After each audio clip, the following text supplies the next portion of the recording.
Hello everyone and welcome to the playthrough for Pro and Expert Division for the Clifftop Links tournament. Video here is sponsored by Golf Clash and Playdemic, so let's go. Before we start, do not forget to sign up on Patreon if you do want to get the text guides. First, the general text guide, but also the updated text guide that will be out on Tuesday during the tournament week. We're going to play a mix of White Cliffs and Namhae Cliffs, and the Namhae Cliffs you can find for practice on tour number 10. The White Cliffs cannot be found from the second tee in the tour game, so those ones you can have to either go down to tour 5 and play the White Cliff from front tee, or tour 12 to play from the third tee. When it comes to hole number 1 here in the tournament, we are going to try to get over to the right. That's going to be the absolute best way for us to get an eagle. I think all the par 4s in this tournament is going to be an eagle opportunity big time, and here is where we do want to make sure that we're getting something extra, or at least on some of them. I'm using 6 bars topspin. 6 bars isn't necessary, but it's helpful. I'm using a power 3 ball to give myself more distance. The elevation adjustment is 20% downhill, so we do need to add 20% to our adjustment. I'm using the blue ring by the rough line to the right to make sure that when I'm using curl, I'm not going to over curl it, as I can call it, and then go into the rough. Because the thing that happens, in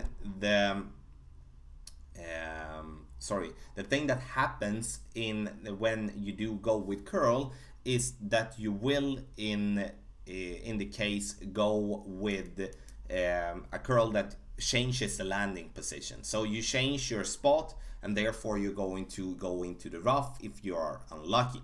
So we do want to give ourselves a little bit of margin there. So you maybe wonder, why take this risky approach when we can go straight down and still have an open shot towards the pin? It's because the approach from distance is very tough, as we do have to bounce it from the fairway up towards the green.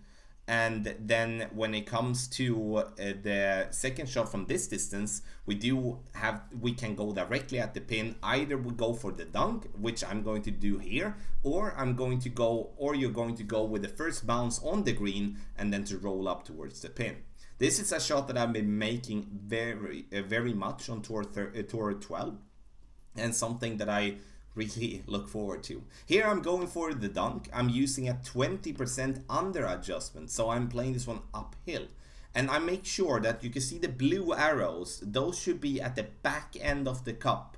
That is super important. If that's not the case, then you're going to go short basically every time. Rather have it a little bit more to the back end than on the pin stand there, because most of the problems people having when they dunk is that they go short and then bounce at the pin and then fall out. So we're gonna go to hole number 2 here, and we're going to play a par 3, which is going to be a very tough one. I'm going to use a 30% extra adjustment, and in this case I'm using only half a bar of backspin with as much side spin to the right possible. I would say in this case, of course, decided after I knew the result of this shot, is to take away the backspin and go with no backspin whatsoever, with having a crosswind headwind type of wind. Using the white ring just falling down into the bunker, or the fourth ring to the bunker, is going to be a good reference there to have. I'm going to use slight amount of curl here, using as I said before, as much side spin to the right possible with a 30% elevation adjustment. You can see here we have a very nice line towards the pin, going a little bit short, so therefore take away the backspin, then we're gonna be fine. Obviously, when we do have a tailwind, if we do have a tailwind, the backspin is going to be different, as we do need to have a little bit more. And if we do have a straight headwind, we might even have to go with a little bit of topspin. We'll see what wind we're going to get in the tournament. But don't forget the 30%, super important. Hole number 3 is a course of the Namhae Cliffs. This is an older recording, as you can see on the take shot button, which is on the right side, not in the center. But this is a hole that we haven't had in many tournaments at all. And you can find this one, as I said in the beginning, on tour number 10. Max topspin, and I want you to use as much side spin to the left possible. And then we need to over adjust our shot with a 20% over adjustment. We do want to gain as much distance on this fairway to make sure that we're getting up to the top so we can reach over towards the green. But don't expect it to be easy, because it's going to be tough. This shot I'm using a decent amount of curl, which is very weird. I normally don't do that, so that is something that I do want you to take away. The only reason the curl is working here is due to I'm not adjusting for the max distance and the 20% over adjustment. The ball I'm using is a pumpkin ball, and that one is just a pure kingmaker. There is nothing special with that one, it's just a pure kingmaker. Now when we're getting up there to the fairway, we do really want to have a couple of yards more on our drive to be satisfied with the distance. But then we do have a situation where if we do have a crosswind or a tailwind, we can go for the green area or the rough area before the green. If we do have a headwind for the second shot, we cannot, no matter how far up you go, it's going to be too tough to reach over. The second shot is going to be an uphill adjustment. It's going to be a 10% uphill adjustment that you will have to make. And now for the second shot, I'm using a club that gives me the most distance as possible. The Cataclysm level 6, but you can also do with a big dog or a lower level Cataclysm if you do want that. I'm using 2 bars backspin, which is a little bit too much. I would like for us to go with 1 bar backspin. That's gonna be okay, because the thing that I'm aiming for now is to have my first bounce in the rough to roll down towards the green. And you can see here when I stretch out that I'm in max distance, so with a headwind we would not be able to reach. With a crosswind or a tailwind we can reach, as we in the end then can use the wind or use the overpower, but it's going to be very tough. The curl I'm using is a little bit too much, and then with a great shot there as well, we're getting not really the ball flight that we want to have. We get in the rough, sure, I'm going to have a good chance here from the rough, but we do want the ball to get bounced in the rough, roll out on the fairway or on the green to then take the eagle.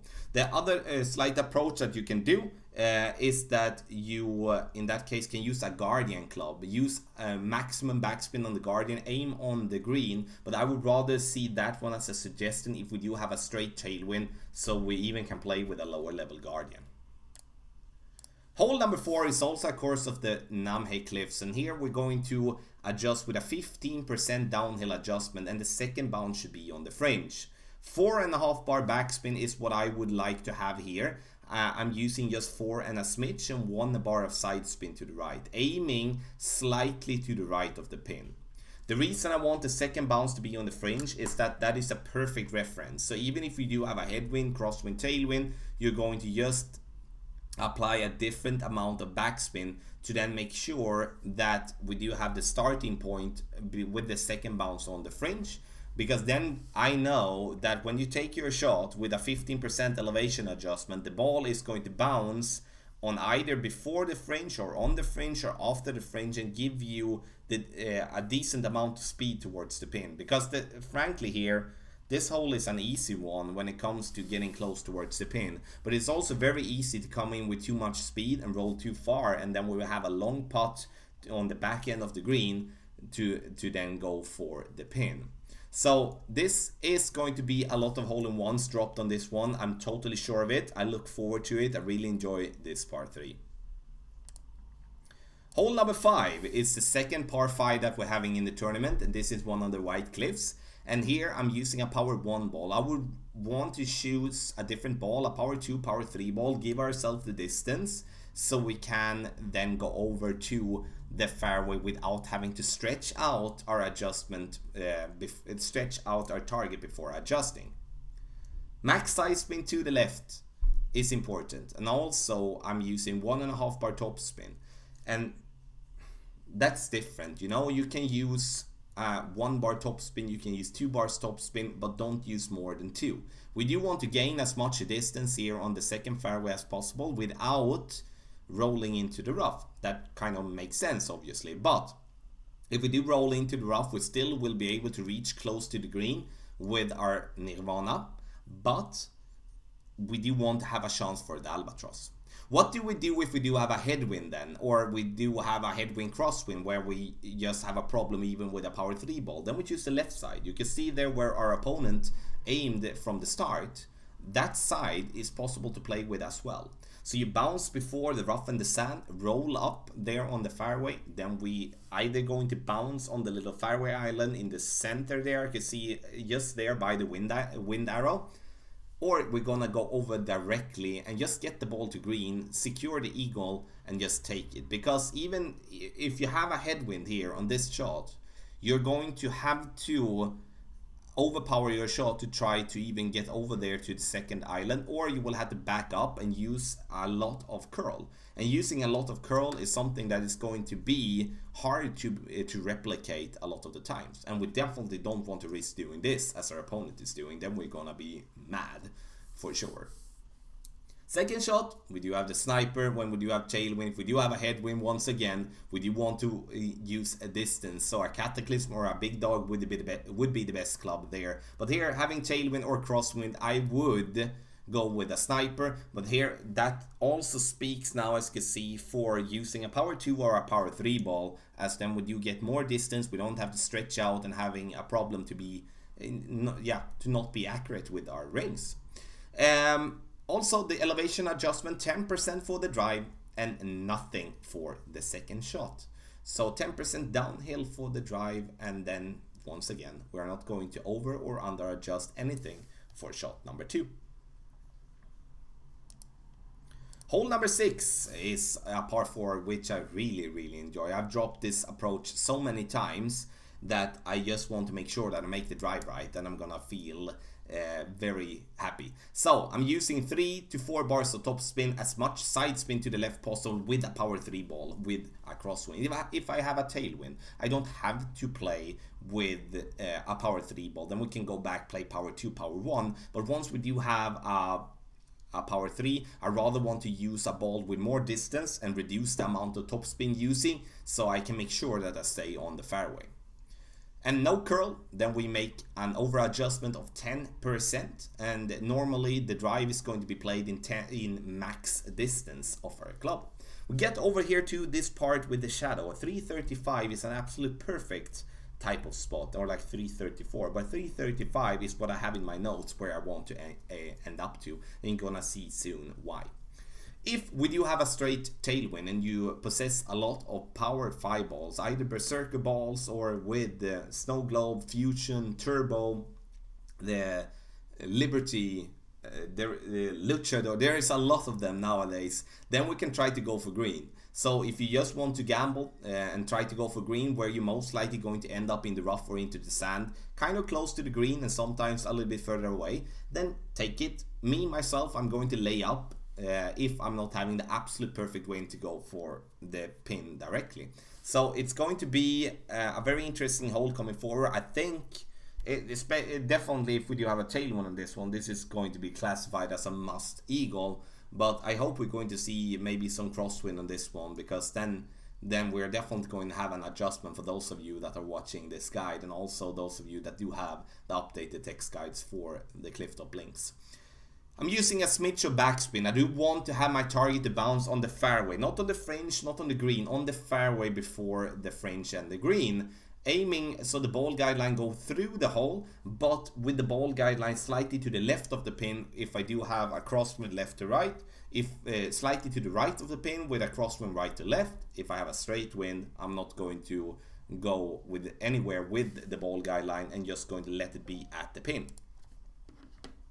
Hole number 7, par 3, and this one is going to be a tough one from the second tee, as we're going to be in between clubs with a crosswind. So we'll have to decide if we're going to use a wood club and go before the rough and the bunkers, or we're going to use a driver and bounce ourselves over the rough and the bunker. I'm going to choose the driver here, as I feel the wind is speaking more towards that. If I do have a tailwind, I'm most likely going to change and play with a wood club.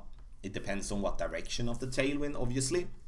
But this is going to be a hard one from the second tee. I see this one as much easier from the front tee and even the third tee than we do have it from the second tee. 25% extra is a must, as the 25% will help you get the ball to the spot that you're aiming for. So you see I'm using the quarterback, using 5.5 bar backspin. I want you to have a club that gives you as minimum 6 bars of backspin. So if you don't have that on the quarterback, then you maybe have that on the rocket instead. Then a rocket is going to be the club that you're going to choose. I'm using 4 bars of side spin to the left, and then you can see red ring by the rough line. I'm having the ball guide line a lot to the right of the pin deliberately, because I know that once my ball hits the ground, when we are so much playing this one downhill, the ball is going to get a big extra kick for the first bounce towards the second bounce, and then the third bounce is going to kick it even more to the left, and then the fourth bounce as well, and it's going to come out there very nicely. So that was hole number 7, and we'll go to hole number 8. This is, of the White Cliffs holes, this is, I would say this is my favorite par 4, as it's a very technical hole all the way through and with a lot of elevation. We're going to start with the drive. 20% downhill is a must. That one is needed to be able to hit the specific spot. We also want to use a club with curl. So a lower level Apocalypse or a quarterback level 9 or level 10. Or I would say like this, if we do have a crosswind, I would rather play with a lower level Apocalypse, and if I do have a tailwind in any form, then I would rather play with a quarterback level 9 or level 10. The reason I say level 9, level 10 is because we do want to have at least a 4 bars of topspin to be able to get ourselves to gain a little bit of distance when it comes to the fairway. When we do have a crosswind left to right, there is a possibility to use the Thor's Hammer or the extra mile. I would say the extra mile needs to be a level 8, because the curl is better than we do have in extra mile level 7 or below. If we do have a lower type of extra mile or a lower type of Thor's Hammer, it's going to have to be a power hook or slice. I don't remember what direction now again. That's bad. But we're going to make some type of a power hook or a power slice to get ourselves down there towards the right. And I will feature that in the breakdown videos that I'm going to make for this tournament, depending of course the wind that we're having. So max curl to the right, as much topspin as possible combined with as much side spin to the right. You can see how close we are to the rough there. And if we would be having a club with less amount of curl, or we would be having a wind right to left or more as a straight wind, we wouldn't be able to clear the rough. The only reason we clear the rough with this amount of curl with extra mile, and also our opponent with the Thor's Hammer, is due to the crosswind left to right that we're having. 20% extra is a must for the drive as well, to add that to the adjustment. Hole number 8 still. Second shot. 30% downhill, and I'm going to tell you why it's 30%. You're gonna see that just real quick when it's my turn, or when I go back and take my shot. And it's because this shot here now we're going to take is going to have a different type of elevation adjustment depending on where we end up on the fairway.